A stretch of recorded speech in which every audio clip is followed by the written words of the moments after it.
Sanyi alatti tere lukumbo baase gature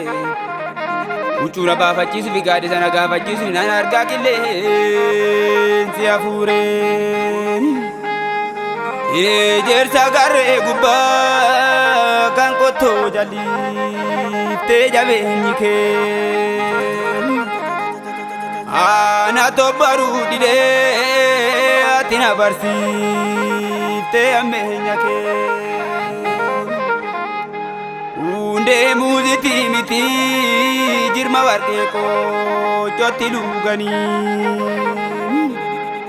silaa turre babbannee osoo akka sanyii nu duguuganii.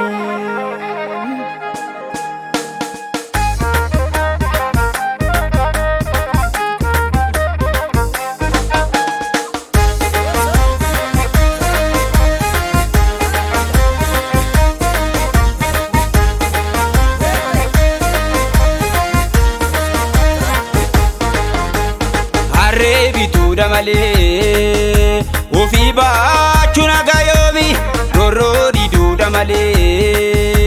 ilminya achu nagayomi ilma nangatte olma baatu adureni kalisne tijara kamta nu jesu tureni kalisne tijara kamta nu jesu tureni Arrazio ila lugan kalesa Inkorei mi mana da iyesa Aile gala vate dargini Ajendem nanu kore watajini Aman ordo vedu besargini Aman ordo vedu besargini Wami kero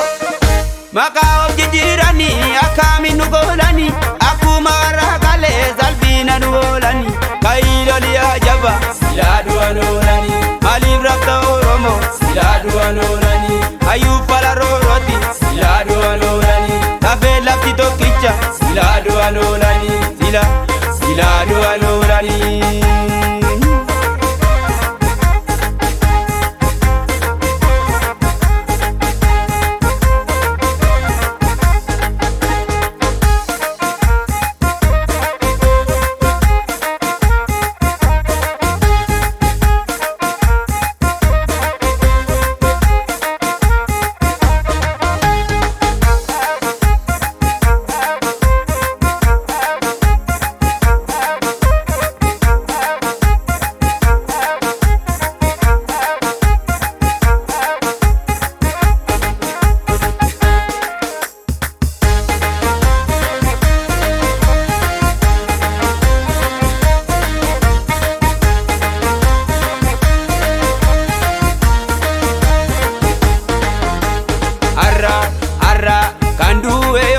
Karara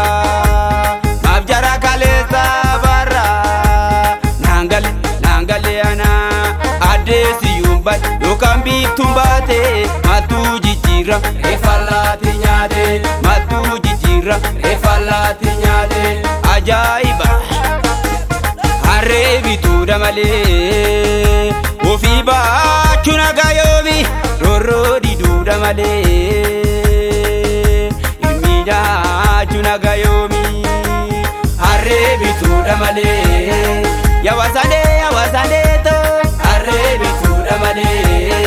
Yawasane waragalasa Arrebitu damale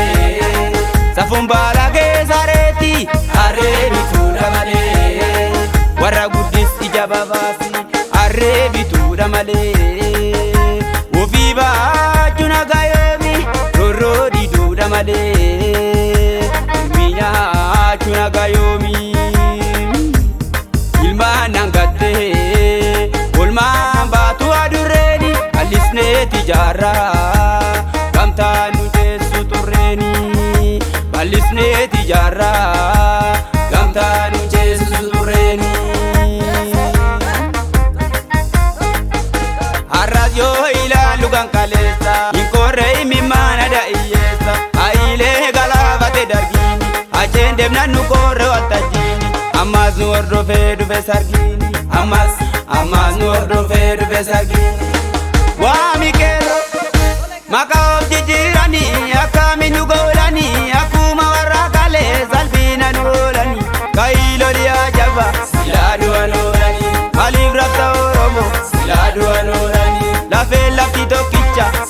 du'a noorani Ayyuub falarooroti sila du'a noorani sila du'a noorani sila